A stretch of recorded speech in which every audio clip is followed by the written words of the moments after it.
We're at a qualifying match for AEW with Dustin Rhodes. Who's the other guy? Jack Barry. Jack Barrett? Perry. Luke Perry's son. No shit. Yeah. Huh. Rip Luke Perry. Hey, did you know? Wow. Now Dustin is getting the thing upper hand.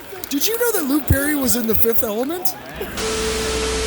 Me and Jake running down the street with a handful of comic books, kicking ass and banging chicks and drinking beers No, not and me. smoking Not weed. me. I'm married. Yeah, well, I'm married.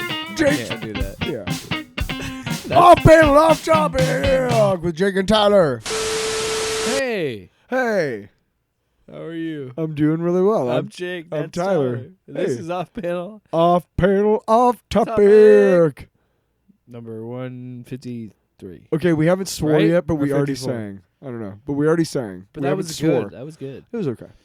We've done better. I felt some magic tingle in there a little bit. You didn't? Some Taylor magic. I said a little tingle. Ooh. I'm not going to say where I felt the tingle, but I felt a tingle. I felt a tingle in my dingle and it worked all right. All right. Hey. Anyway, I think it's 53, but it could be 54. I lost track after 150, let's be honest. Should I look it up? No, don't look it up. They'll know when they see it on the They'll title. know when they see it on the timeline. Right. Right. I don't Sorry know we're why I'm late. Australian. We might change the schedule because The of boys. where the boys sits. Usually we record like on a Tuesday or Wednesday. Tyler wants to just change everything and uproot everything. My thinking was this. The Acolyte, while not the worst show ever, I still want to see what happens. We'll get to that. Really? I hope not. What? We'll talk about it. We're gonna have to. Ugh. And the boys, we're much more interested in that. We've got a lot more time invested in the boys than we do in the Acolyte, and I just felt like, if we do it on Wednesdays, we're missing out being able to do the boys for like 9 days or like 8 days for each, and there's 3 and then there's 2 I think next week. That's just one. Are you sure? Usually, I think you're right. Amazon does 3, and then they just once a week. So, after that. so we got 3 to talk about this week, and we just finished episode 3, which was what the fuck. But yeah, we just felt it was kind of like, look, whatever the Acolyte is trying to be. I think It's not the worst Star Wars shit I've It's ever not- seen. The worst Star Wars shit I've ever seen is the fucking Ewok television movies they made in the late 80s, all right? Those fucking things There's are some fucking people on junk, Twitter that dude. is trying to say the Acolyte is worse than the Christmas special. And I'm like, No, no, the Christmas special is fucking terrible, dude. No. Have you ever watched it? Okay, some people think, oh, well, that Boba Fett cartoon, that doesn't rescue the entire thing. If you've seen the entire holiday special, my brother got it like in the 90s as a bootleg videotape at a convention, at a comic convention. Wow. And he brought it home to be like, hey, watch, I don't know if you remember this, because he remembered it. He remembered watching it on TV. Do you still have it? Because that's I gotta don't be, know if he does. Man. It's probably available somewhere. What a story to have, though. Just be like, I have a bootleg VHS. Well, because back then we didn't have internet. Oh, or yeah, whatever. obviously. So we had this and we watched it, and of course it's like all grainy on the bottom because it's a bootleg, it's whatever. But we watched the entire thing, and the only redeeming thing in that piece of shit is the Boba Fett cartoon. And even that is kind of shitty because the animation is like, what the fuck is this? But it's based off of Mobius. Mobius's drawings, and he's a great French artist that I love, so it's cool. I want to make it very clear as well. Yeah. It's okay that I'm not connecting with this show. I want that to be very clear. There's nothing wrong with, in a good faith argument, saying this is not for me. And we'll get to that when we talk about the Acolyte. I do want to say this. I don't want to talk about it until... No, we don't have to do it right now. But before we move on, I want to say this. Do you remember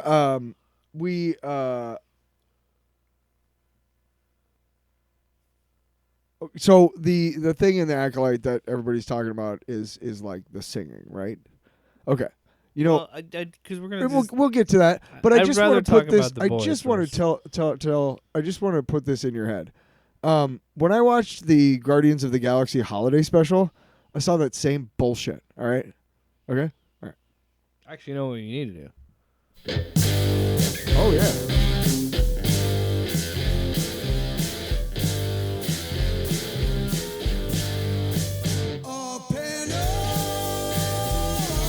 Impromptu. Off the cuff. Whoa! This is AI generated music. That's all we do now. I decided to forgo my talent and just turn it over to an AI algorithm. Wow. So this past week, why we didn't record on Wednesday is because we had hey. I didn't turn it all the way down. It just stops. I should have faded it out. It's fine. You fucking dick. hang them up. We're done. We're done. So, yeah. This past week, we didn't record on Wednesday because, yes, we wanted to wait to watch The Boys. And also because we got to go see AEW Dynamite live for the first time ever in Des Moines, in Iowa. recorded history. Yeah, in Des Moines, Iowa. They've been here before recorded history, but not until now in recorded history. Wow.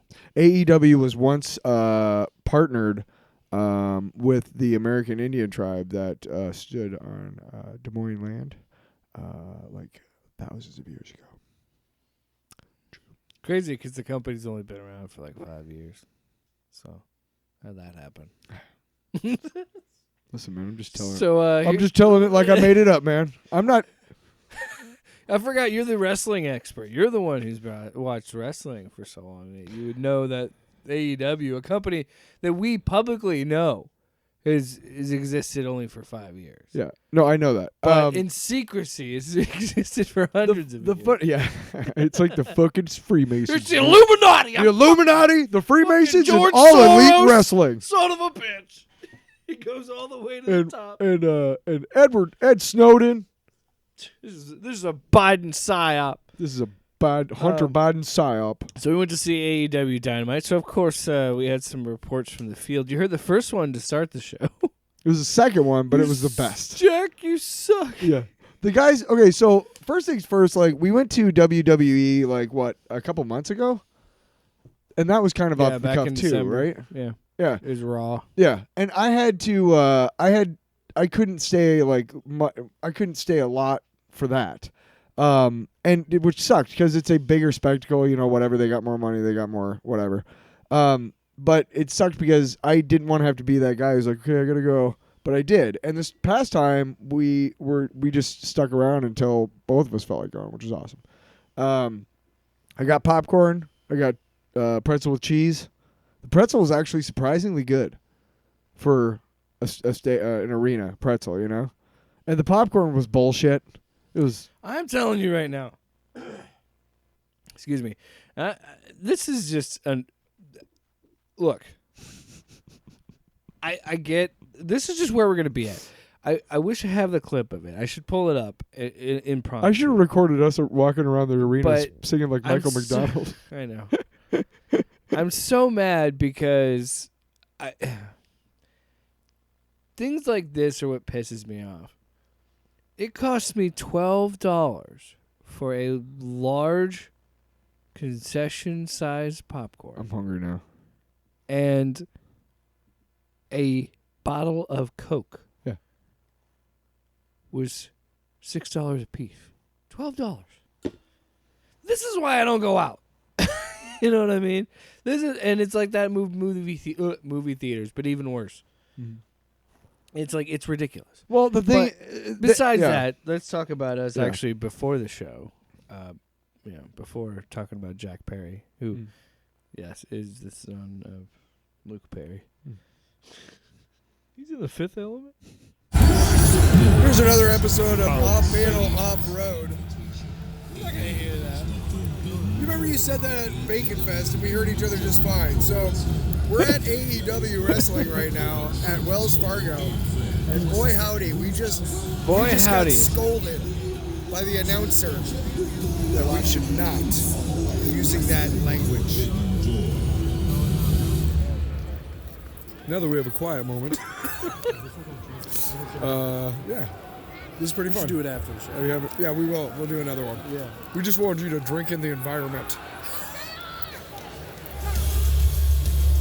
Oh, copyright. Of course, yeah, we can't play this for you. So we were thinking we would get copyright infringed or whatever. But No, here was something that really cool. I don't remember who the wrestlers were, but they both like got into the crowd and they almost got all the way up It to was us. Roosh and Yeah, MJF. yeah. Yeah. And that was really fucking fun because, I mean, it's you could see like on the thing on the the monitors, overhead monitors, like where they're at, and then you kind of look up and like, holy shit, they're like 5 rows away, and that was fun. There was a lot of like, hey, you guys can't wrestle because we got a tight schedule, and it was like, fuck you, dude. Well, who was that? Was it the same one? I think it was the same match, wasn't it? Well, he had a The guy- match, but it lasted like a minute. 'cause The he, guy like, came out- He squashed the guy. Yeah. And then MJF came out and attacked him because he kept beating up the guy. And then look, here's what overall.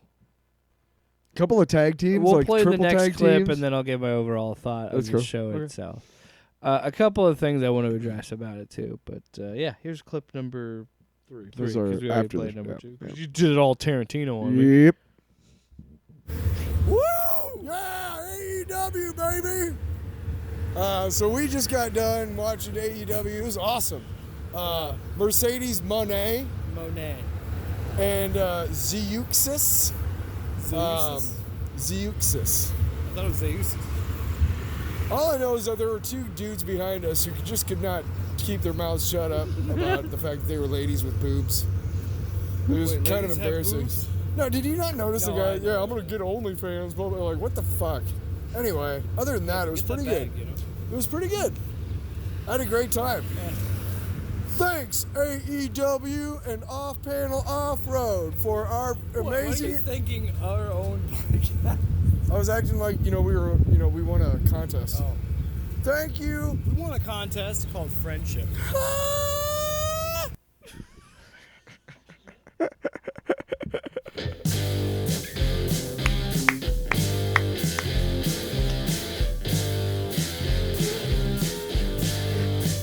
Off Panel Off Road. Jake didn't give me words in this part of the song.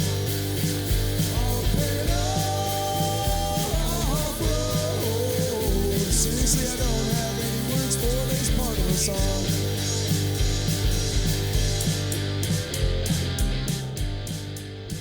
All right, let's talk about. Well, I had something to say, but I was like, how am I ever going to top that? Yeah, there's not Look, much to say. It was a it- wrestling thing. Anybody who's against wrestling, all I can tell you is I fucking get it. If you go see it live, you're gonna understand it because there's no way you Yeah. can't. Of course, there are gonna be some people who won't like it, but Here's how I feel about AEW itself. I've always thought that the booking was always the problem because I think that they have so many talented wrestlers that I think that they put on amazing matches, but I feel like so many of their matches don't go anywhere, or then there's some parts of the matches where like there's no selling certain moves that should be like finishers or should be like signature like big moves. I will say And- the women's match that we saw, it looked almost like they hadn't rehearsed that much. Did you Well, notice this that? was the first match for Zeusis in In AEW, right? because she's a Puerto Rican. She's I think it's like I think it's something like CCL. I'll say or something like this: that. they did well enough not to hurt each other. You know what I mean? Like they knew, And that's another thing I like about. but you could tell it was. That's another thing I they- like yeah. about AEW is that they bring in a lot of international talent. There's a lot of They got a big thing over in Japan with. the Forbidden Door stuff and New Japan Pro Wrestling. It's just I think the booking isn't there for me. I feel like the storytelling and booking in WWE is just better right now. But that's just my opinion. I did have a good time though. I did It have was fun. really fun. Yeah. Yeah. Pretzel was good. Popcorn was good. Company Saw was those good. prices. I was like, Come on! it's true. So season. Wait, do you get the Stone Come Cold. on. Do you get the Stone Cold? Come on. What? Okay. So give it there, Handy. Oh my So- God. Hold on. So hold I want. So when we were at the wrestling show, I had a Coke What? and a water What? and a big bag of popcorn What? and a hot pretzel with cheese. What? on. Wow. What'd you have, Skeletor? What? All right. So Nothing, you fuck. The Boys season 4 episodes 1 through 3. So Amazon gives us 3, and then once a week after. Once a week after that. It looks like it's only 8 episodes. Which makes you wonder why they released something like Fallout, which is like done really, really well for them. That they released that all at once. I think they did with season 1 of The Boys. They did that, and then it got like review bombed because like every season after that, it's been the first 3 episodes, and then weekly. But you got to believe that the creators of the show have some sort of say in it. Like at least some sort of say. yeah, well, I mean, I know and they I- probably can't choose what night it's on, but who gives a shit? I It's would streaming. also like to address the fact that this show, I have seen some people criticize the subtlety of the show and saying that like it's not as subtle and it's more in your face about what it's doing.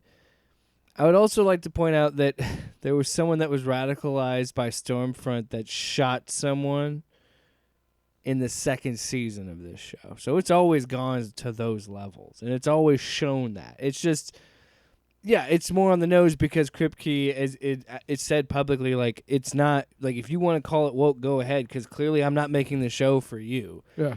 And this show especially continues to be so good at what it does, and it's satire, and sometimes it's too good.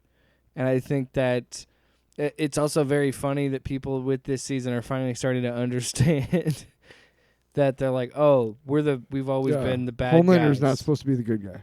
He's always been Trump, and it's always been that kind of thinking has been the problem.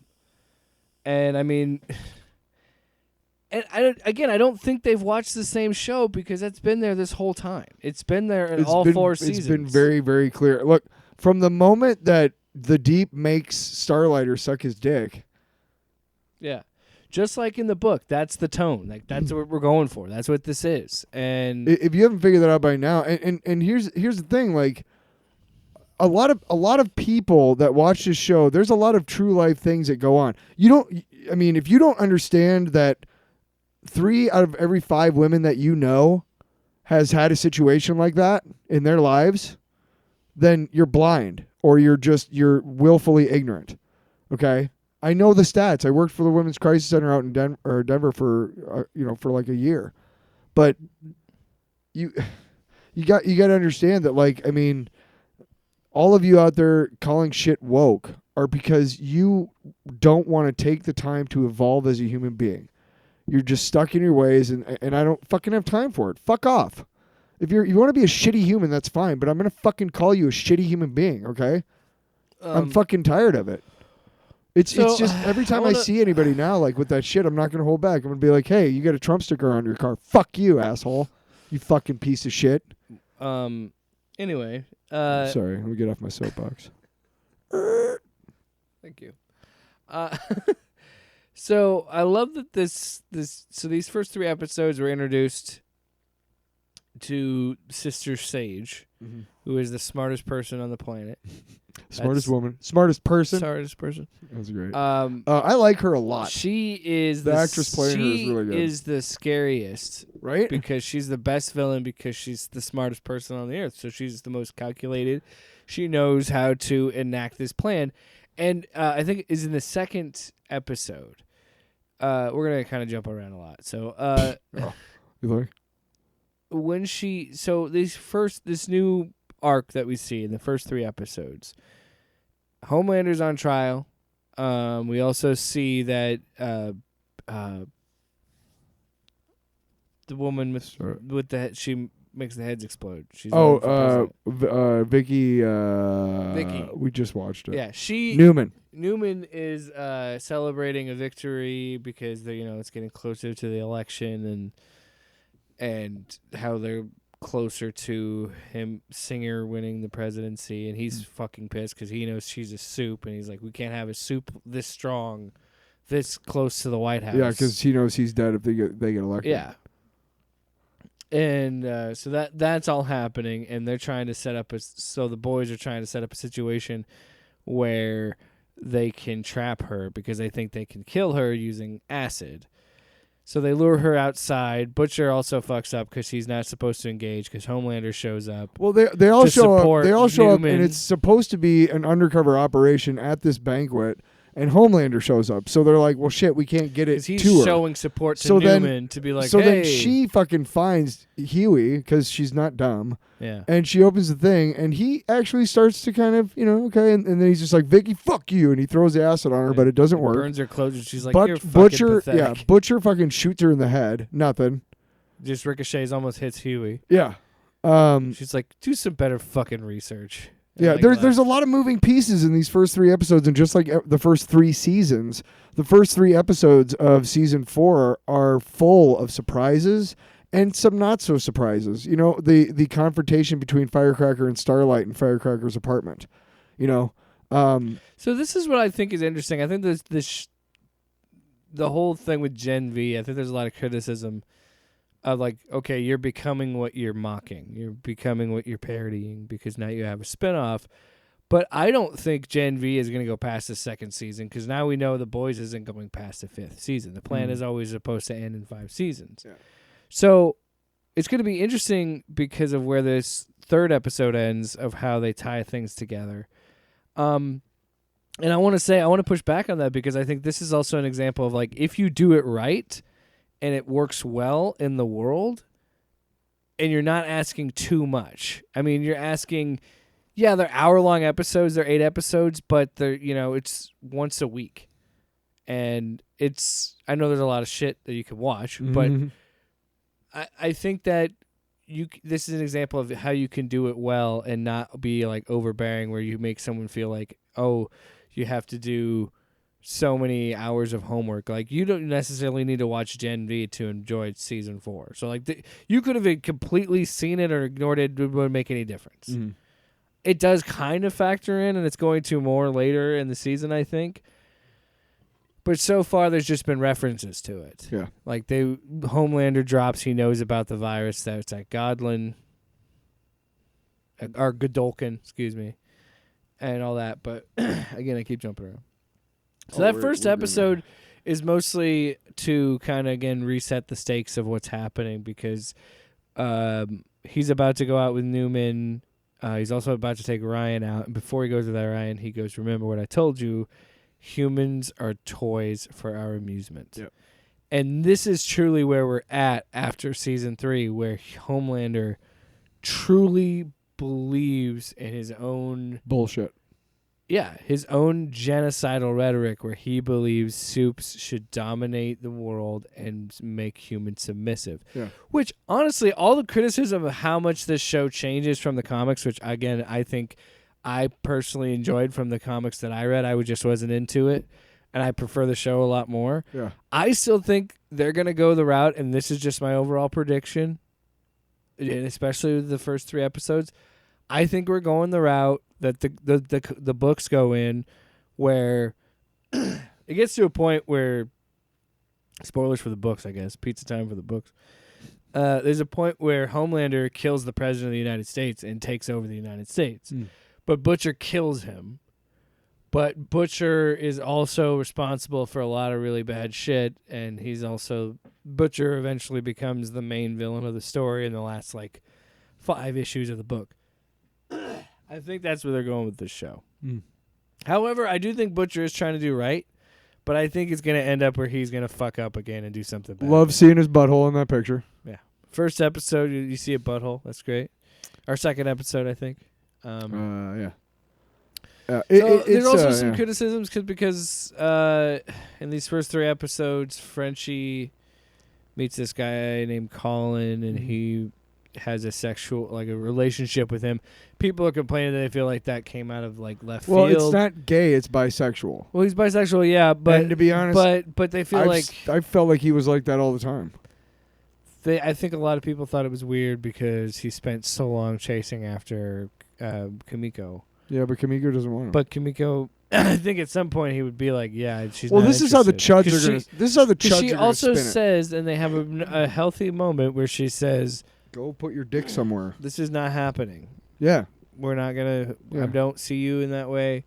I see you as a friend, very close So friend, but I here's- don't yeah. see you as someone I want to have a sexual relationship." So here's how the chuds are going to spin it is, look what happens, girls, when you turn guys down for sex. They turn to guys to fuck. That's how they're going to spin it. Sure, Guaranteed. probably. Guaranteed. Yeah. Which is not the case at all. But it's actually more fucked up if you think about it, because you find out later that the Colin that he's been hooking up with was orphaned by him.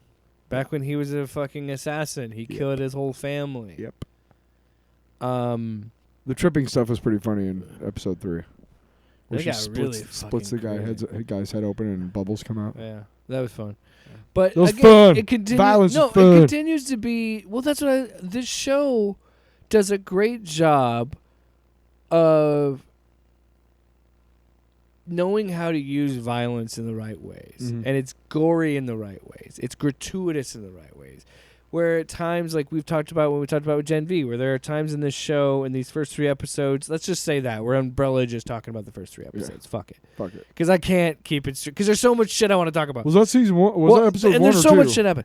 But like again, it just shows the violence at times being shocking and crazy, but also at the same time being funny and ridiculous and over the top and being like, oh, like it just works because of how insane the world is. I think if you go into the show expecting, if there's any criticism I have for the first 3 It's episodes, always been gross and violent. if there's any criticism I have for the first 3 shows, the skating thing was a little gratuitous. But I saw that, to me, it was a commentary on, evangelical Christians. Okay. Now, Jesus himself in the play causes 3 other deaths himself, Yeah. but by escaping, and running over that girl's Yeah. fingers and slicing that dude's neck open and shit. So when they do the It's not subtle, but it is. Evangelical Christians are going to fucking kill us all if they don't get what they want, which is bullshit. well, I think it's also an expression of what this show has been driving at this season of like, the Soups are portraying themselves as okay. They're going the Homelander- alt-right route. Homelander is being openly supremacist, Soup supremacist, Because there's enough fuckfaces crawling out underneath the rocks and to he's support getting him, just like Trump. great response from it, exactly. And so they're emboldened to be like, okay, we can act like these disgruntled, angry gods and rule over these peasants Mhm. and do whatever we can, fuck them and kill them and destroy their lives, do whatever we want because we're gods, we're better than them, it doesn't matter. Mhm. And it's like, you're starting to see that with the Deep when he talks to Ashley because she disrespects him, and then Well, Sage tells him to. Sage just got in the elevator's like, here's genetically superior human being, show your dominance. Yeah. And then he gets in her face where he's like, I'll fucking drag you down to the deepest parts of the waters and shit. And it's like, geez, man. Which is funny because it comes from No, him. I'll drown you in your own toilet. Yeah, even coming from him, who just did that, which is again even better throughout these 3 episodes, shows you how good of a satire and comedy it is, because Chase Crawford is so good at playing the Deep that you start to laugh at things and sympathize him for a second, and then you remember, he fucks an octopus for one. The previous episode, he fucking beat some people to death with a baseball bat. And then you kind of laugh at him for a second. Then you remember, like, oh, yeah, he's a horrible person. No, he's still a shitty person. Yeah, the Deep should not be redeemed at all. Yeah. Neither should Homelander. Yeah. And neither should Firecracker. But then... That shit, I know it's in the Jew part of the Bible, but it's still in the Bible. Sage That heard- part was fucking hilarious. Usually you'd be like, man, we're in the 4th season. You were talking about doing this in 5 seasons, and you introduce a character as a new antagonist. But Sage's introduction is so well done because, again, she is so smart in a world full of idiots. But because the idiots are in charge, she can manipulate them so easily. Mhm. And what do we see at the very end of... because in the 2nd episode, Homelander shows up to her house in civilian clothes and just says, "Hey, what would you like? I'm not." She's like, "I don't want to be on your team. I don't recruit you." He's like, "Okay, fine. But if you had the ability to, if you were to do what I want to do, where I want to take over and dominate these people, how would you do it?" And then she kind of describes it and just again says how it just humans are stupid, and it just takes the right push in the Like right Caesar. direction. Like Caesar, we can have someone destroy it and then say they'll claim it to rebuild and make it better. And so she becomes so she starts helping him enact it because she goes, your ego wouldn't let me work with you, is what she says to his face. And he goes, yeah, but my ego would still let me listen, and I would listen to you, pretty much. And even in that moment, as I'm watching it, and then she still joins up with him, I still said, I said to Ashley, I said, I think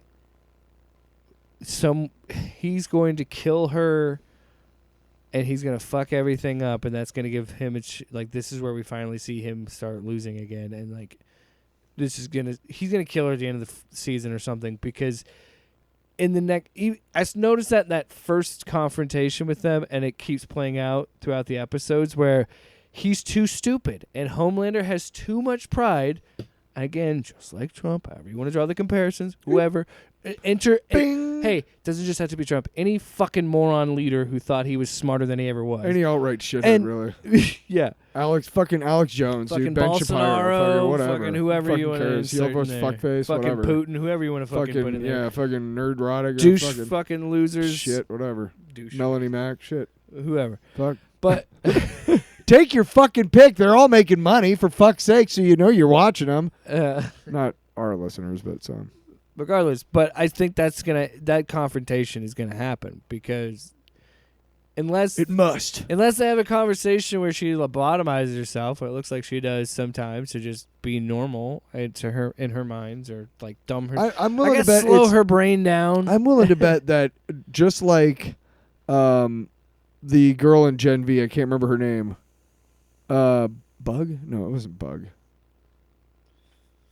But the girl that could, Yeah, like, but she change- figured out during the season that she could get bigger, like bigger by eating a lot. But she already knew that to get small, she has to purge, she has to puke, she has to make herself puke. I'm willing to bet, and this would be great characterization, if it wasn't that she does it to feel normal, but it's that at some point her brain like threatens to, whatever. So that's a defense mechanism, and then the brain heals up. So she has like to do it every slow so it often. down, Yeah, to get it back to at least some semi-normal speeds or what. I don't really know how the brain works. Obviously, not a lot of us do. But that would be it would be better if it was that kind of tragedy for her. Like, that makes her story a lot more tragic. Like, she's the smartest person in the world, but every so often she has to make herself, like, super dumb for, like, a week, because otherwise her brain's going to kill her. kill everything. Yeah. Yeah, like, whatever. Or explode. It's and the whole thing. The psionic. smartest mind is just going to experiment too much and explode. Because she joins Homelander because he says, I can offer you to try this experiment. And he is still smart enough to use that, because that is, when you're a curious, smart mind, you always want to experiment and learn. And it's just, she's been the scariest addition to the whole thing, because you constantly see her plans get set in motion.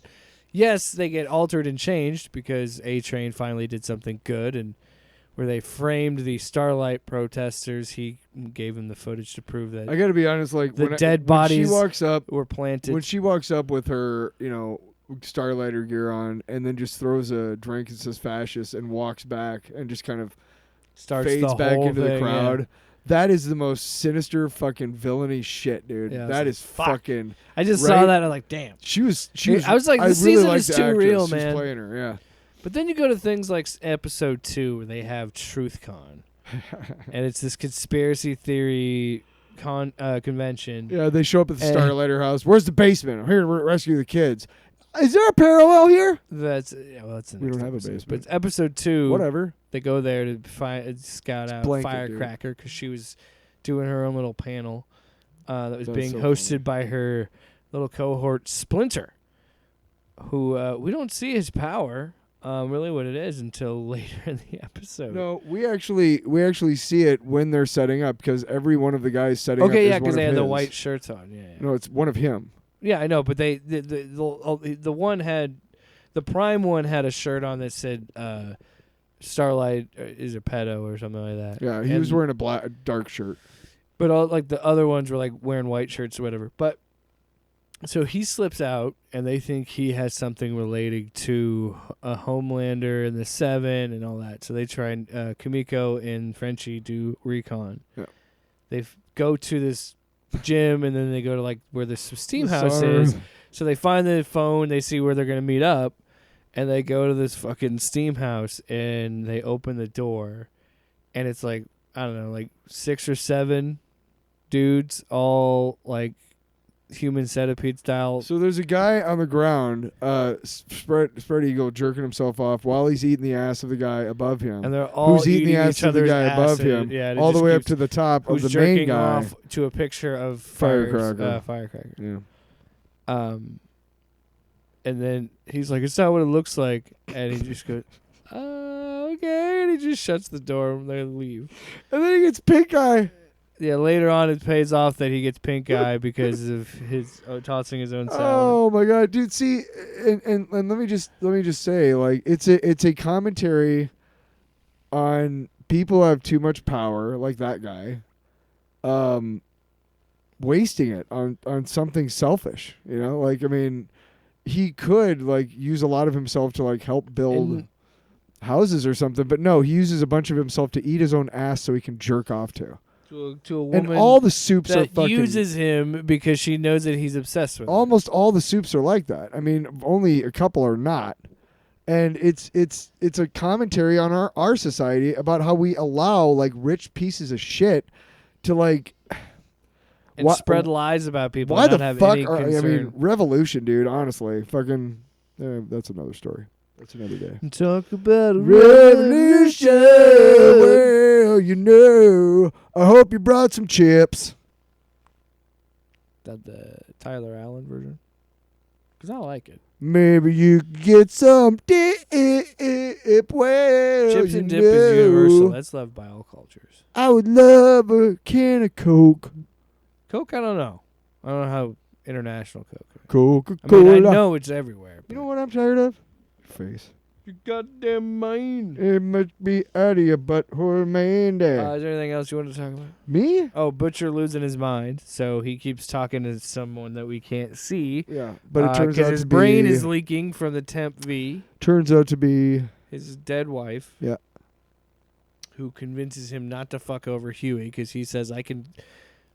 He goes to Newman and says, we need to work together to get Homelander because I need to get Ryan away from Homelander, get him to Grace because he'll, he's going to bring the apocalypse because he's the first natural born superhero. Yep. And it's a whole thing. It's a whole thing. So she's like, get me the files that Huey has that proves she was it the one that proved that she killed those people, the Congress or whatever, Something like that that. blew up all the heads or whatever.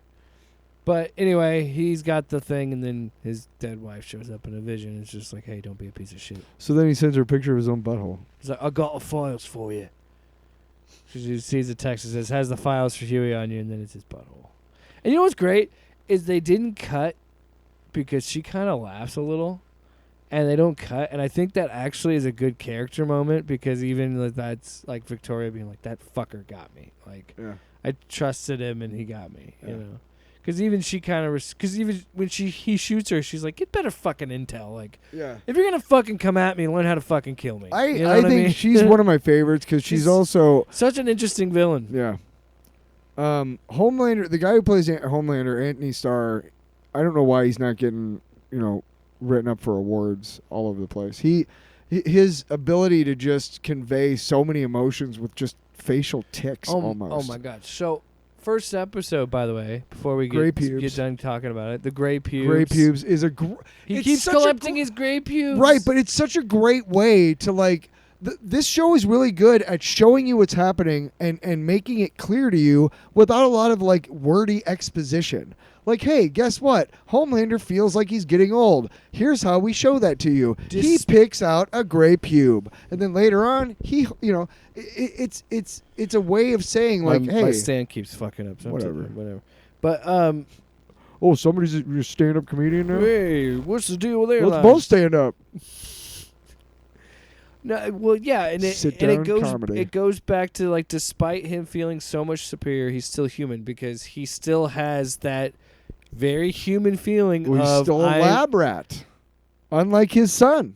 But you know what I mean? Like he's starting to understand. Like, oh, maybe even before that, yeah, he thought he could live forever, but now he's starting to feel that human emotion of like, oh my God, I'm not going to live forever. What am I leaving behind? What's my legacy? Mortality. Like, he's starting to have these existential thoughts that he never had to deal with. And how does he deal with it? He collects his fucking gray pubes in a jar, in a trophy case with his Nazi memorabilia from his dead girlfriend, which was, by the way, a clone of him.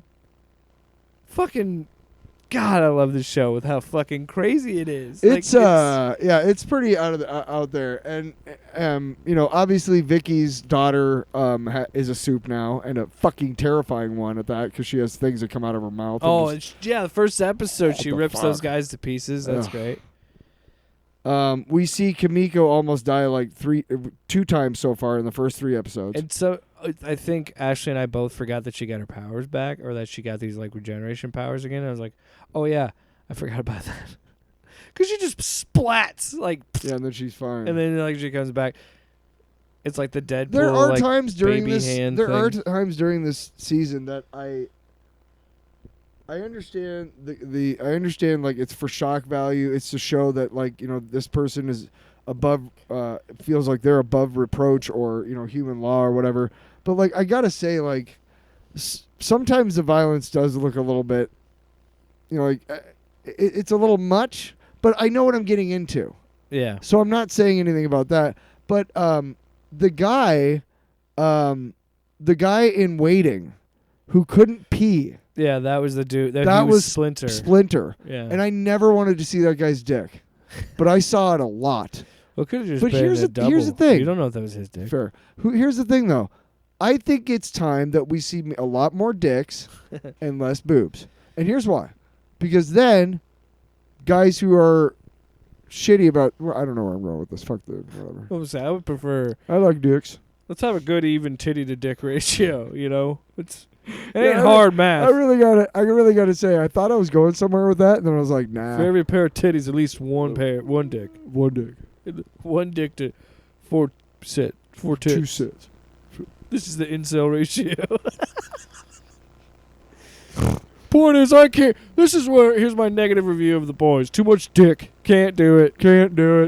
I do. That's why it's getting I do love that rebound. fight. That Butcher shows up and fights him with the crowbar. Yeah.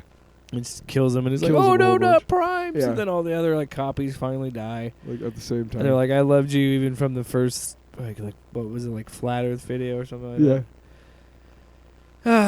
that." It's just sometimes The show's this show funny. gets too real and it Show's gets funny. too violent. But this is what's so even the next episode, there's some really good that's what's so great about the show. There's some really really funny moments. Really crazy, over-the-top, funny, violent moments. And there's really serious violent moments. And there's really serious character beats. And it's something that I've always appreciated about this show. It's always been about the story. It's always been about these characters. And, like, in episode 3, where it ends with Homelander talking to himself that's shattered in 4 pieces with 4 different emotions. And he's talking to himself in the mirror. Also, in the same episode, Frenchie has a fucking acid trip where he fucking has to confront the fact that the dude he's been fucking is an orphan because of him. And, like, there's just so many moments like that. And you're also like, this is a comedy. This is a comedy. This is But a we're also comedy. dealing with shit like Tilda this. Like, Swinton. it's crazy. Let's talk about a couple cameos. Tilda Swinton is Swinton as a squid. is the octopus in Sorry, the octopus, Ambrosia. yes. And I gotta say, I really, really liked Will Ferrell's cameo at the beginning of season 2. Oh my God! When he's in Feral the shitty, Streep. Feral Streep. the white. I'm not giving off too much of a Blindside shout out. The fucking savior, white savior Yes. A-Train movie. Yes. Yeah, Farrell Streep. Yeah, when he's, hey, come on, let's get you out of here. What does that smell? What does that smell? It smells like Oscar to me. Everybody, what the fuck is that? Yeah, that was just so good. I love that. Oh, and yeah, the whole time the A-Train was like, I had one coach, it was my brother. Like, he never fucking dealt crack and all this shit. Like, this And isn't then my his brother story comes at all. back. So we're also getting kind of seemingly a redemption arc for A-Train, which is going to be tough because, But I don't he buy it starts the be- whole story. It's the thing. I don't buy it either because we've seen it like 3 times, Yeah. 4 times and then at this point. he's always continuously gone back. I have watched enough pro wrestling, folks, and so is Kripke. I know he's a pro wrestling fan. I know that we are gonna see some sort of fucking turn. It's gonna happen. I've accepted it, but Well, that's I give it 4 out of 5 stars. I got no notes. oh yeah, the first 3 episodes, I'm still invested. I know that some people do feel that now that they know that the next season is the last season, that it kind of like hampers us a little bit because now it just feels like setup. I'm okay with that. I don't necessarily. I still want to know who the fuck Noir is. I think that's the fact that they brought him back and they recast him, and the dude can't fucking figure out the character. He keeps like doing too much and like stop Still talking, Still talking. or stop moving. Still talking. And then he's talking, and Yeah. then one time I laughed and I told you like he said it musically, Yeah. where he goes. Also, the cursing in the show is really stepped up. It's great, but he said when he's talking, he goes, "Shut the fuck up, Noir! Everybody come in!" Like he just said it like such a beautiful like tempo where he's trying to talk like, "I need some direction. I don't know what I'm doing. I can't talk. When I talk, I get yelled at." And he's like, "Shut the fuck up, Noir." It's like, "Shut the fuck up, Donnie." And the scene where he tells the Deep to go blow A-Train. Oh, and he's about to do it, and fucking again, Chase Crawford being so fucking funny as the Deep just looks up and he goes, "Hey, sexuality's a spectrum, bro, right?" And he like, and then Anthony started being like, "Get the fuck up here, knees!" Yeah. Like, get off, Yeah. like, because he's just bored. He's bored. He's got everything he ever wanted, but he's bored because he can't quite be the god that he wants to be. Well, And he's it's- more human than he knows because we're a bunch of fucking idiots and we're unable to be satisfied with even the best of Again, things. he can't deal the fact that he's human, that he's feeling like he's getting older, and he can't deal the fact that he's human because he's bored, because boredom is a human emotion. Animals don't get bored, they're fighting for their lives every day. Yeah. You know what I mean? And I could understand how that could feel that way after these 3 episodes, but I don't. Yeah. I could also see how it can get a little confusing because there's a lot happening where you've got Newman has her own agendas, Butcher has his own. Newman! I also want to give a shout out to the dude who played. I need to pull up his name. Mother's Milk. Laz Alonso. Laz Alonso. I'm gonna say this right now. Bold statement of the year, and we're in June. You ready for it? We're even recording this on Father's Day. This is how serious this is. I think Laz Alonso has come close. I'm not saying usurped, but come close to topping Samuel L. Jackson for sounding the best when saying motherfucker. Because I'm serious, watch this show. Watch what episode 1 through 3. Anytime he says motherfucker or like motherfucking or motherfucker, anytime, it's great, and I want to applaud him. I just want to applaud him for wearing such great shirts, and he pulled off a Eric B. and Rakim shirt, which was awesome. It was really funny because I thought Ashley and I were watching and we thought that he lost weight, and I was like, no, he just shaved his beard. He's Yeah. just got a mustache now. One of my Twitter buddies was like, I am not liking the beardless Mother's Milk. I don't know. It's grown on me. I wasn't a fan at first, It is what it is. but he's looking good. It is what it is. Hey, Hey, I think what? people need to know that bold statement. Full of crack. Laz Alonso Full of crack. might be the best to say motherfucker in the game right now. Could be. Might be. Could be. Could be. Could Just be. saying. Anyway, All right, yeah, like we it. spent most of the time talking about that. So, how do we transition into this? The power of one, the power of two, The the power, power of of many. many.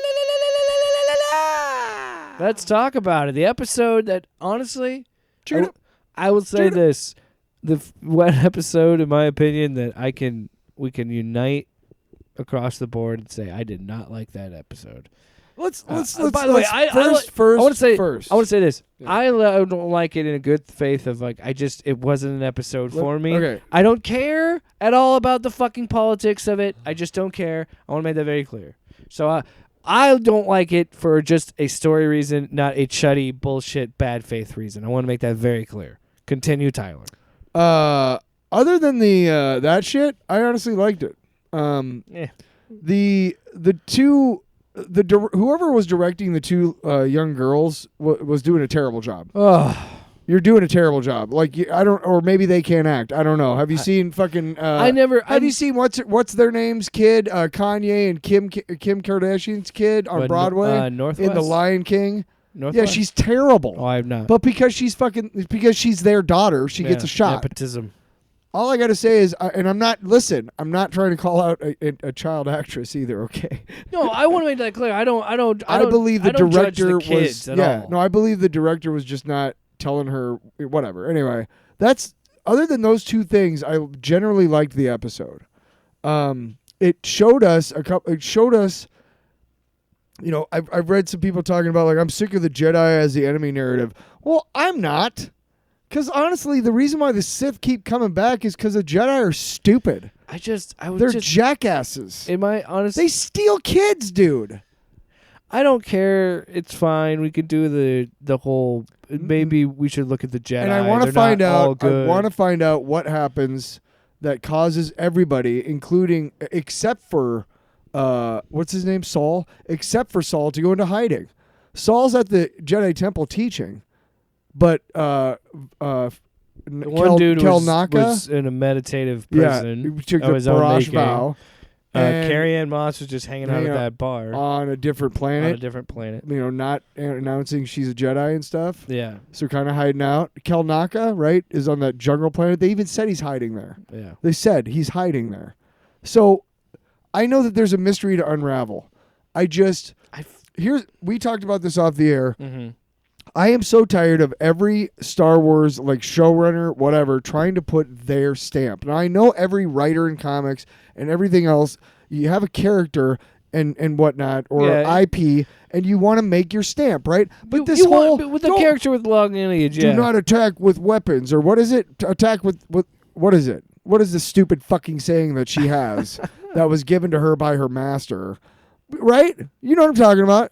Just do not attack with weapons. What the fuck are you supposed to attack with? Because it's like the rule of two, which Because is a dumb fucking she thing. said they were unarmed, didn't she? Don't attack unarmed is what she said. I fucking can't Or remember. I something like thought that. it was just some stupid thing that this showrunner's trying to put on Star Wars. It's not the. That's what I did. That was my first of all. contribution to canon. First of all, Tyler, like you're saying, I do feel that way. I think that there can be issues because that's the thing that you run into when you have a long running IP where you.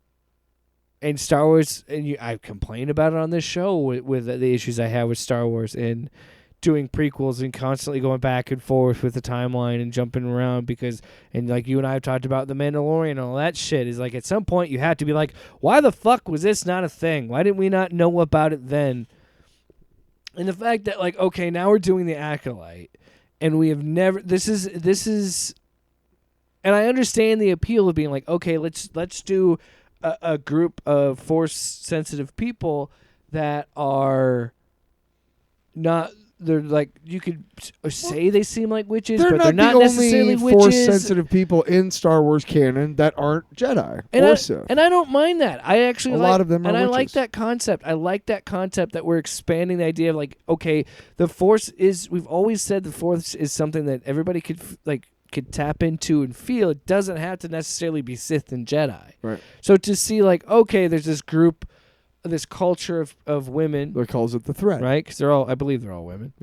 Yeah. This culture that, is, as they call it, in their version of it, pulling the thread of the Force. And again, I like stuff like that we're like, okay, we're tapping into the religious feel of the Force and this understanding of like, okay, this is how people from different parts of the galaxy could interpret what a god is, or and in this case, a Force. You know what I mean? Yeah.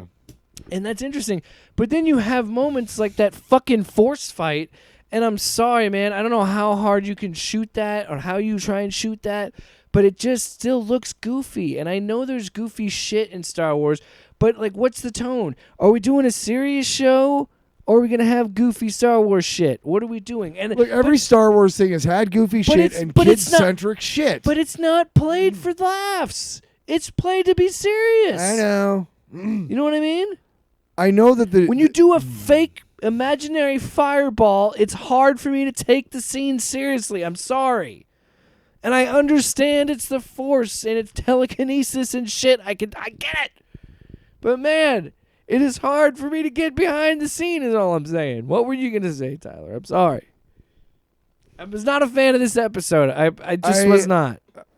I wasn't super a big fan of it. I think what we're missing here is I think they're trying to convey to us that these two girls are Force babies or whatever you want to call it, just like Anakin Skywalker. Yeah, it's immaculately concept. Right. 'Cause that's the I made conversation. him. I carried him. Whatever. I made them. I carried them. Yeah. No, or well, one made him and one. And there's made him arguments about that, and I'm like, again, I think Anakin hot, flaming, Cheetos, flaming hot take. That's a I hot think take. Anakin being immaculately conceived by the Force is fucking dumb, Yeah. and I think this is fucking dumb. Yeah. Wait.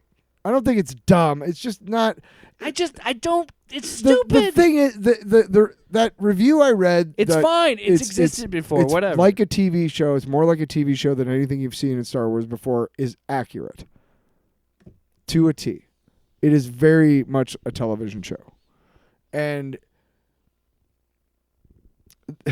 look, man, the design choices, right? Like, okay, so Kelnaka is a Wookiee who has shaved part of his head to do that stupid fucking ponytail thing. Did you see that in the flashbacks? He shaves his fucking head. That's a drop. He shaved his fucking head. Kelnaka. What are you doing, Kalnaka? You're a fucking idiot. Honestly, I got nothing more to say about this. Man, yeah. Let's move on. Let's just finish with this. Acolyte, we were not big fans. C. I'll give it a C. See, and I just why did we start? What I understand in a certain way that because of the pace is a little bit slower, and I want to be very clear. The positives that I liked, showing different people's perspectives on the Force and different belief systems around the Force. And yeah, the Just Jedi. like how I liked the first two episodes, we're seeing more of them at the temple. We're seeing that, I like doing more of that. It's just that, like some of the scenes, it was just I was like, I am not enjoying it, man. I'm not.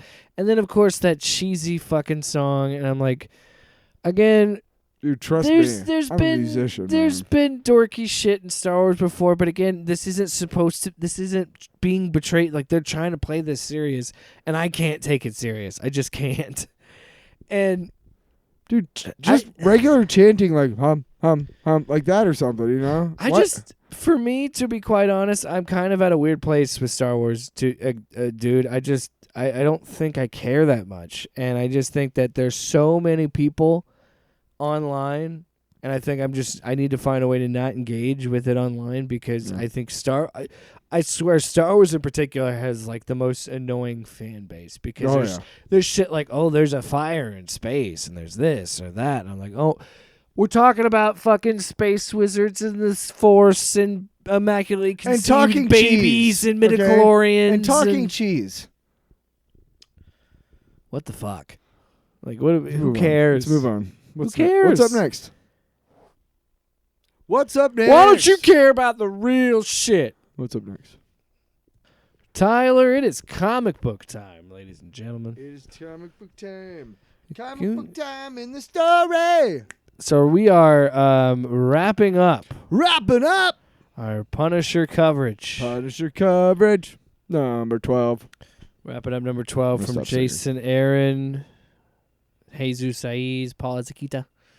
So And who's the other guy? Is it Chris Hollingsworth? I think so. Why don't you look at the first Why don't I turn the page? Turn the page. Matt Hollingsworth. I knew it. I apologize, Matt. Maybe I should have turned the page.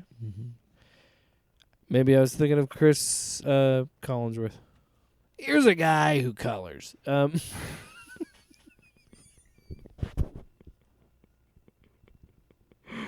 Look at the guy. Look at him toe tap right there. That's the mark that's of a pro. heck of a color.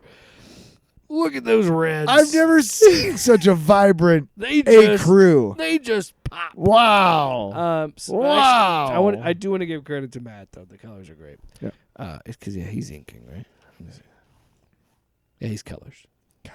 Dude, the art across the board, all of it's great. I love the fact that A lot of big dig. I've said it this whole time covering the series.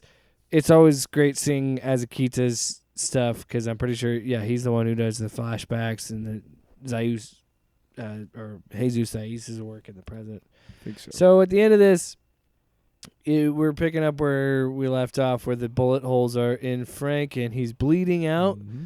And the priestess shows up, and she's just like, I thought I should have known. I really thought I could get you. So she's just like, at the end of the day, you're still human, and you're still not meant to be. But I gave you everything. Yeah, pretty much. Because Freaks she's out. like, I worked Transforms. for so long to pave the way for your gore-filled transcendence. So provide everything you would ever need to reach your true murderous potential, a great effort and personal sacrifice. I gave you everything, Frank. And then she's like, yeah, everything. And she like has the monster-looking face. And then she kind of points the gun at him too, and then he fights his way out because he still has some of the power of the beast. And he like spits fire on her, right? Yeah. And like burns her and throws her out of the thing, and she's like, ah! And Dr. Strange shows Yeah. up. So then Doctor Strange and the Marvel heroes, Captain America, Moon Knight, Wolverine, Black Widow, all show up. And then we get a flashback this time, which, by the way, 12th issue of this book, and this is the first time it's a flashback is told from Frank's perspective. Yep.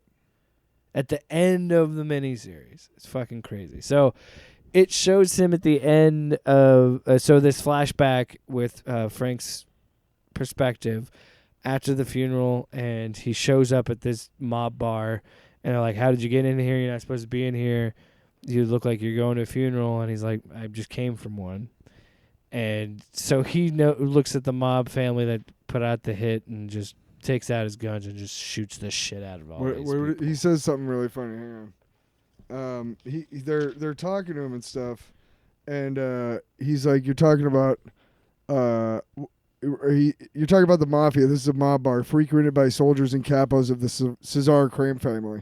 Read about it in the Daily Bugle. What'd you say there, pal? Fat Max's is a bar for murderers and scumbags only. A bar full of people who don't deserve to live. Exactly the kind of place I was looking for.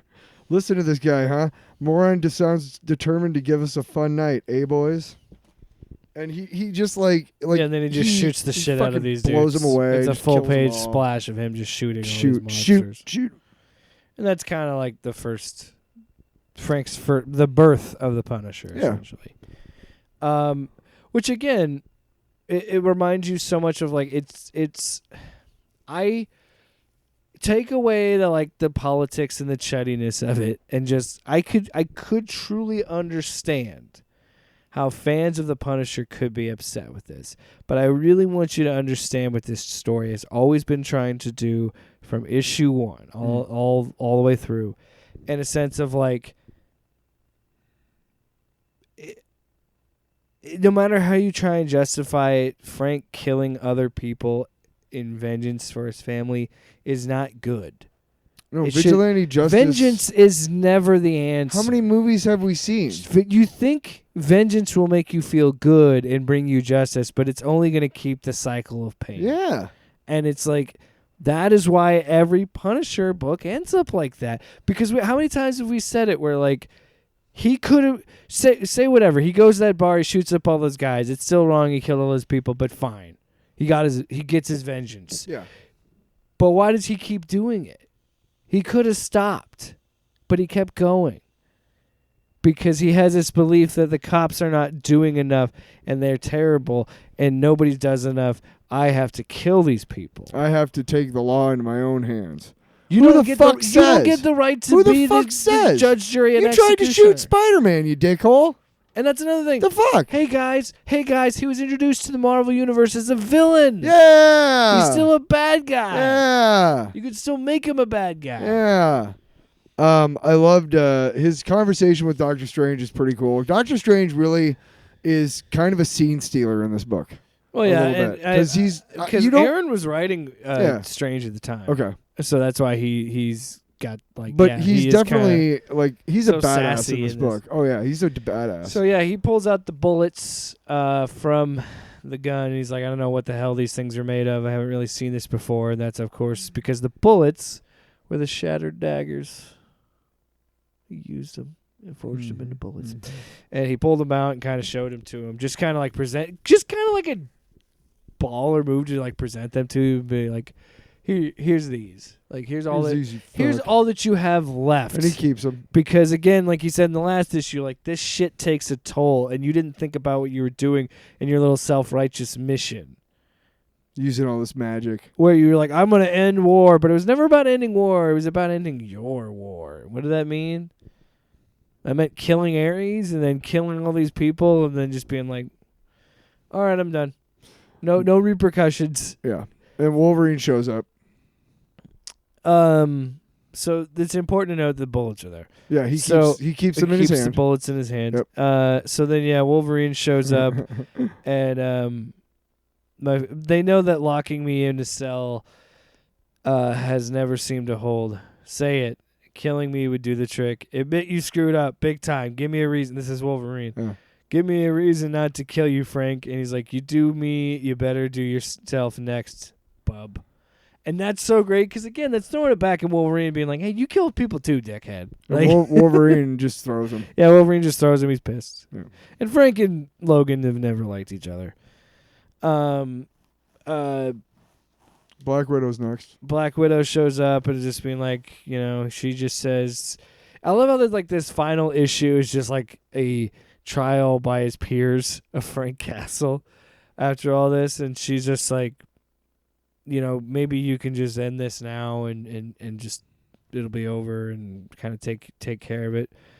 But he says you pick up a 12-gauge tactical shotgun and use it to turn a man's face into a stain on the wall. Man who wants to see you dead, that doesn't make the shotgun your buddy. It makes it a weapon. Somehow its use is same as you and me. That's our relationship, Black Widow. So she's like trying to talk him down. He's like, we're not friends. Every interaction he has, he's like, I'm not friends with you people.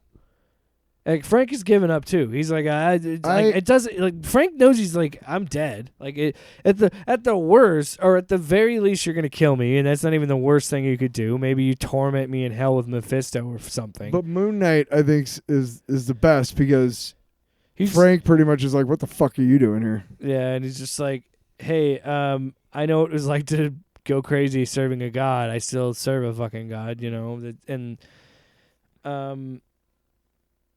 Thank you for this talk. he's just like, what made you do it? That's pretty much what it was. And he's like, was it shell shock from war that was driving you? Or no, was it something deeper? Wasn't it? Yeah, okay, I see it now. Something that happened when you were young. Something that convinced you at an early age that this is who you are. You're the Punisher. And then like he kind of dissects it a little bit of like, oh, you've always kind of been this way. This is just always who you've been. Yeah. And then we get a flashback of the crime family, and this is the Punisher showing Well, the up. one who the cops got. The one the cops got, and he shows up with the gas and just blows everyone away, and you see him in his classic Punisher look with the white gloves and the band. Oh, jeez, puberty. How are you? Then the like bandolier belt teeth, the classic. So then we finally get who we thought would be Captain America. But I also love the fact that Captain America wants nothing to do with him. He's like, fuck Frank Castle, fuck the Punisher. He killed all these people, fuck him. And so it's actually Maria. And then she kind of lays in what she always wanted to say. Pretty much being like, I wanted to tell you that it was a divorce. I wanted a husband. I wanted you to be there. Not when it was convenient for you, but when I needed you the most. And like just kind of unloads what she's always wanted to say. And it really just says, as for you, when you disappear, like, so she says, like, oh, yeah, I survived not being at the compound. I also took all your money that you had, Black Well, Widow. she's talking about Technically, I'm dead, and so Black Widow, like, messed with the finances, so all of his, like, half of all of his money went to Maria, and then the other half went to charities. Well, Frank has, safe houses all over New York City. Where he And- stacks a bunch of cash that he steals from these crime Right, but families the and real shit. estate, she says, like, the real estate alone is going to fetch me whatever, Like, I and my baby are going to be very well taken care of, and we're never going to see Well, we you don't know again. that yet. Yeah, she says it right here. She says it during this whole thing. Oh, does she? Yes. Then she leaves for good. I don't know if she said, because the reveal is later that she has a pregnancy test. I don't know. But anyway, point is, yeah, she just pretty much lays it in like, okay, here's the thing. Yeah, I know about all that money that you had stashed away at those safe houses, and I took half of it, In our kids' names. and then I took the other half and put it in our kids' names and gave it to charities, because that's how you honor a family name. Not going on this murder spree and killing all these people. Regardless of if in the grand scheme of things, yeah, they're shitty people and they could have deserved it because they did horrible things, but that's not for you to decide. You're not God. You're not judge, jury, That's and decided in executioner. a court of law by our peers. That's how it is. Even when our peers are very stupid yes. or bought off. And again, it's just like, and then it gets to the point where she says, where she leaves them with, as for you, when you disappear down whatever abyss they're about to hurl you into, do us a Stay favor there. and stay dead. Yeah. Fuckface. And then it says, this story is not of a war. This is a story of a boy on a roof, a family in the park, a fist of the beast, the story of a punisher who has no regrets, and a husband, a father, a man. And as he's saying all this, he punches the ground with the bullets that was inside of him, trying to conjure up the last bit of magic that he can from the beast. And he has, who has more than he could ever hope to bear. This is a story of a war, my war, and how it ended. So he's trying to still kind of craft his way out. Captain America and the others are arguing about how to deal with Frank, because it's like, well, we got to kill him, but it's like, how does that make us better than him? And where do we do with him? Do we put him in a magical place or whatever? Also, before this, didn't we mention last time, or before that, Doctor Strange mentions Weird World? Because he mentions they're in the basement of the Sanctum Sanctorum, and he's like, if you open the wrong door, you're going to end up in fucking Weird World or something like that. I still get lost. So as he's saying that, that's something that gets pointed out, and we find out that, like, oh, Frank remembered Weird World, so he just says, hey, regardless, save it. I don't know what you're going to choose for me, but it doesn't matter. It's not going to be good enough. I'm going to just take care of this. Yeah. And just goes, whoosh, and this red flame and smoke, And he he's just goes, gone. whoosh. So he conjures the last bit of power he had from the beast to teleport him somewhere. We don't know. And then we go to another scene in like a detention center. There's a kid who killed his family, we find out, by the priestess, and she's talking to him. And she says, she said, you killed your parents and planted traps for police. When they came to arrest you, maiming an impressive number of them, may I inquire as to why you did this? And then the kid says, I don't really know. It was almost like it was what I was born to do. And he wrote, God bless the beast, inside a cell. So we see, she presents him with the daggers, and it's her recruiting another And that's person. another, yep. And then we get a flashback. We see her driving off with We the get a- bags of cash. We're drying off with her And then cash. she's pregnant. She's pregnant, and I cracked a smile when I read that, because I'm like, good for her. She gets a fucking second chance at being a mom. That's fucking awesome. Without Frank, that bitch. In the final flashback. And then the final flashback is how you see the priestess bring in Maria and seduce Frank to join the hand. And then it's a full page ending to this that I'm not gonna read the whole thing. But it's Jason Aaron kind of Can I breaking down see way this he really wrote quick? this. Is that after this? Yeah, there's a post credits. Gotcha. There's like a little epilogue thing. Gotcha. So he just kind of lays it out of what this story meant to him, and I urge you to read it. I don't want to read. yeah, I I'm don't not think gonna we should read No, it. I'm not gonna read But it. you should find it and read it. Yeah. It perfectly explains. But he just says this has been the thing that I took out of it a lot was this has been the story of a war, and this has been the story of the dissolution of a family. Yep. And such a book, man. It's such a book. And I can understand how some people, like outside of the, like I said, the woke, Are we gonna do the postscript? Oh yeah, there's an epilogue scene after that. Now, this is my favorite because it's Weird World Journal Day 5. He's talking about just war going on all over the And place. Weird World is something that Jason Aaron created in his Doctor Strange run, and yeah, so like of course he name drops it. So it's like, oh, that like Frank Castle's like he said Weird World. I guess we'll just go there and live there now. Yeah. Like that's my punishment. Is I gotta live Because on it's Weird not World. my war, not Yeah. anymore. Frank, call me Frank. And Don't he's call doing him now, Punisher, and he's wearing the all new he's logo. doing now is just getting these kids safe. That's all he cares about now is just keeping these kids safe. He's actually trying to be a hero. A hero for a change. What a great fucking ending. And that's it. Punisher by Jason Aaron. Maria gets what she wants. She gets, Jesus Saiz, Paul Azaquita. Maria gets what she wants. She gets to have a second chance at being a mom. Frank gets his chance of fighting in this distant place where he can't hurt people in his world, and he's in this different dimension, and he's dealing with that. And it's just, you know what I think it is? It's a way of Jason Aaron to being like, oh, I can come back to it. We already seen him do Batman Off-World, so I wouldn't be surprised if we do Punisher Weird World is like the title. You know what? I'll fucking read it because it'll probably be good. Wow. Because this book kicked ass. Wow. This book was fantastic. I loved every single issue. I was never at any point did I feel like there was a down issue in that 12-issue run. It was truly remarkable of like how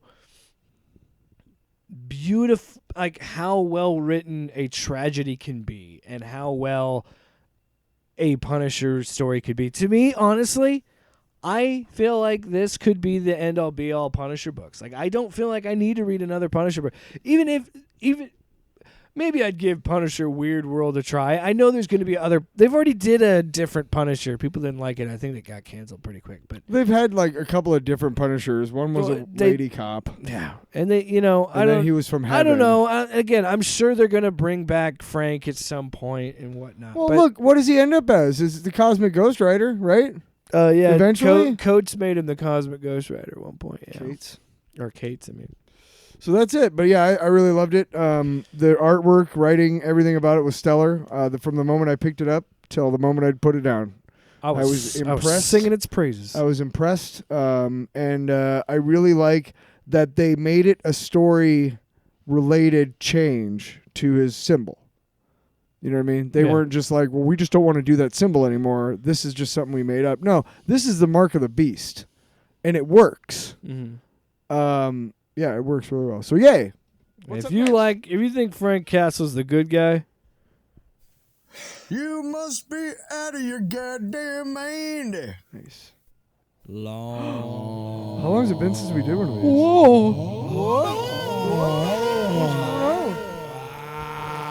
It's a long box. Oh my god. Oh my god, I just had a baby. That was me hitting my head on the Wow. table. No, it wasn't. It was You got dizzy? my microphone. I'll go first. All right, I guess. I'll go first. Okay. Why, Do your why fucking don't thing. you go first, actually? You know what, dude? I'm sick of your shit. So, we're doing some. He's not just doing a long box. He's doing a long box and a tease. A little bit of both. A little bit of both. So shout out to libraries. Go to your local library. We're doing this other show, this side show, called Modern Mythology, and it's something that we've been talking about for a while, where it's going to be just like breaking down, so maybe stories that we wouldn't necessarily review on the regular show, and it's more of like niche, like really nerdy lore stuff. Yeah. That we might not talk about on this very show. And in that research, I reconnected with a video game called DC Universe Online. because I was looking into the Red Lanterns and I wanted to talk about that of modern mythology. And then I was like, oh, yeah, there's that DC Universe game. I wonder if there's some stuff in there. And I played, I don't know, maybe an hour and a half, 2 hours of it. And I hadn't played it in a while. And look, I'll be honest. It is like World of Warcraft. It's a game that's been around. It's an MMORPG. It's been around for a long time. The graphics aren't the best. They haven't really updated the graphics that much. And yeah, I mean, some of the missions are a little bit repetitive where it's like you're just beating up a certain amount of, you're putting in a certain amount of things, you're beating a certain amount of Getting enemies. a certain amount of XP. Whatever, yeah. But XP! I am actually, I'm having a lot of fun with it, and I think it's because when I played it before, it's a free game, but like if you want like Green Lantern powers, they just call it like light powers. If you want to do that, you have to pay for it. I was like, I don't really want to pay for that. So I never got a chance to do that. I always wanted to do a Green Lantern character. So then I found on my PS5 that like, because I have PlayStation Plus, I get that for free. Oh, so cool. I was like, oh, sweet. I can fucking finally play this. Sweet. Sweet. I can finally play this DC game. I'm sorry. And that's another thing. There's too much Marvel representation in my house. My son loves Spider-Man. He's obsessed with that. I'm trying to get Batman in there a little bit. But we talk about all these Marvel books and shit and all these Marvel games. I'm Sean Connery. Trying to play some DC and games I say that's fantastic. that are not that fucking shitstorm and Suicide Squad. So I was like, all right, let's play DC Universe online. But so I finally got a chance to play it with like the Green Lantern powers and stuff, and that's been really fun. And you've been kicking ass ever since. Yeah. I kick some ass. But it, like, honestly, like, you can have its criticisms of like, oh, well, I thought with the PS5 update, they'd actually, like, update the graphics and make it look a little bit better and run a little bit better. I'm fine with it. I really am. And, yeah, you can argue with the repetitiveness of it, but you also have to think, again, this is an MMORPG. There's a lot of people playing this game. It's got to have a certain amount of structure. And, like, I know there's other storylines and story missions and things to do. Like, I know I haven't even scratched the surface. I've only played an hour and a half or so. I haven't played that much of it. But the little bit that I have been playing and just, like, being able to, the progression, it happens at a pretty decent rate that I have a pretty good amount of these construct powers. Mm-hmm. So like if I do a certain combination, I can throw like a fucking minigun attack where like it points a minigun and shoots him and stuff, and like it's just like like the one of them movie. is like I could do like a claws move where I can like it's a melee attack where I jump in and I get like big claws on my hands and I like swipe them and like it'll stun enemies and stuff, and like just like little things like that. I just it makes me. I really enjoyed it. I was like, I really, truly, that was the thing holding me back from playing that game for years because it's been out for a long time. Yeah. This game's been out for like 10 years. And then the longest time that kept me from playing it was just being like, I don't have the Green Lantern powers, so I don't want to play it. Because I just want a fucking cool Green Lantern game. Is that so much to ask? There's a cool DC mobile game, but it once I kind of figured out the Marvel Strike Force game, I kind of abandoned the DC one. But you know, I think what I like about it the most is the fact that What do you like about it, Jake? It is structured that I feel like in that like little bit of hour and a half that I played, I feel like I did a lot of stuff, and I felt like there was a good amount of progression, and it's something I could farm for a little bit. But yeah, big fan. I'll show you a picture of my character because I was like, all right, I'm committing to the Green Lantern. Show it to the audience. Look. My character? Yeah. I don't know. I've never shown it to them before. This character. I was gonna say you would probably be like, we're only audio. Yeah. Yeah. That too. Yeah. But anyway, I made him kind of look like. Yeah, good one. I committed to him being like a space cop, so it kind of looks like a space age like Green Lantern. I can't wait for the Green Lantern series from James. That's another thing too. Been reading up on the Red Lantern stuff. The death of the Red Lanterns. The chode of the Red Lanterns. Well, the spot of tea Red Lanterns. So here's the thing. I want to give a shout out to my local libraries because I found this in the West Des Moines Public Library. Someone must have really been into Green Lantern and the Red Lantern stuff because it just happened to be perfectly for me, the things that I wanted to talk about. That's so cute. So I found Green Lantern. There's a collect volume. Ooh, let me see. I can't remember, but this collects Jeff Johns' run. So this is Jeff Johns and Ivan Reis. So this is. Hold on a second. This is No. Green Lantern number 26 through 28, 36 through 38. This is the rage of the Red Lanterns, which is something that was set up with the whole emotional spectral light and all that stuff. But yeah, anyway, and then I found all these other collections of Red Lanterns. So shout out to West Des Moines Library for having all that stuff available. Can't wait to talk about that. That'll be on Modern Mythology. And that's my long box, Tyler. What's your long box? My long box is a couple of months ago. This show Echo came out on Disney Plus, and there was a very popular theme song by the band called the Yeah Yeah Yeahs. Now, I've been a fan of Yeah Yeah Yeahs since their first album. I think was in the aughts, but it was called Fever to Tell, and there was a song called Maps that was a big hit, and it's a great song. Yeah, They don't love it's a you fucking like gorgeous song. But amazing song. Here's the thing. Is their follow-up was I just saw it too, but they had a follow-up that was also really good. But one of the things I really liked about him is it's a singer, a guitar player, and a drummer. And is it Show Your Bones? I think so. And they come up with these really cool sounds and really cool ways of doing things. And she's just got a crazy, just crazy good voice. You know what I mean? It's just like, what the fuck? So she's, Show Your Bones is their follow-up. And, all kinds of different things going on. They're very indie, very lo-fi, not lo-fi and mistakes, but just, the sound is just really cool. And one of the things that I really dug about him was that kind of danger element. I love music that's kind of like, when, is it going to go off the rails at any time, whatever. And I hadn't listened to them since Show Your Bones. And this theme song comes out, and I recognize her voice. And it is it's so polished.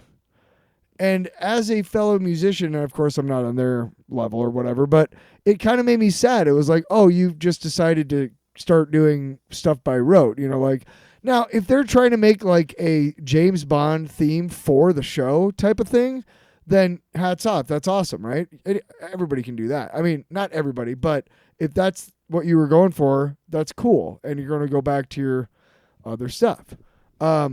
I am kind of a douchebag who's like, oh, my favorite band sold out. Fucking sellouts. I knew people in the 90s who were like, yeah, I used to like Green Day until they made Dookie. And it's like, really? Yeah, they sold out. I'm like, oh, okay, whatever. And I'll tell you right now, as an almost 50-year-old man, if I get the chance to sell out, I'm going to fucking do it with a smile on my face, baby. You know what you're going to say? Woo, yeah, woo, yeah. So I'm not trying to criticize the Yeah Yeah Yeahs for that song, especially if their artistic intent behind it was a lot of what I'm thinking, which is, it'd be really cool. Let's make kind of a James Bondy type theme song for this badass Marvel girl, Marvel female superhero, whatever. But the thing is, I don't think that song was made just for the show. I don't know, and if it wasn't, I just really hope that bands like the Yeah Yeah Yeahs either quit before they get to that point and do other stuff, or they just don't do stuff like that at all. And again, I'm not trying to criticize their music because they're still one of my favorite bands, but it just every time they play that song at the place that I work now. Yeah, how much? $1 million, bitch. Wow. So that's my long box. That's his long box. Together with you, you got that, and you say, and you get in the shoe. Man. It's game over. I don't think I have the bed. The what? I don't think I have the bed. That's all right. No, Tyler, no. No. You know what this makes me? It makes me, I'm. You egg-sucking piece of gutter trash. So I am. Yeah, so check out Modern Mythology. That's coming out this week. How do you episode. suck on an egg? I don't know. It's, no gutter trash would know, probably. Do you know any gutter trash we can call? Yeah. Looking at him. Found it. You thought I didn't fucking have it. You thought I'd lose it? I'm not gonna lose it. Come on, man. I'm not gonna But lose yeah, it. I don't know. I thought it'd be fitting we do Red Lanterns first, since we did Green Lanterns our first episode. Sure. I Do- can't wait for Modern Mythology. And then, I'm gonna do G.I. G.I. Joe Joe. comics, Marvel comics, yeah. because I'm a Marvel shield. Marvel shield and a Marvel Marvel shield and a give me DC some shield money and and I'll a take Marvel my- shield. And Don't I forget. give you some loving on the side. Yeah. Don't forget the indie comics. That should have been the ending. Oh. Off panel, off topic with Jake and Tyler.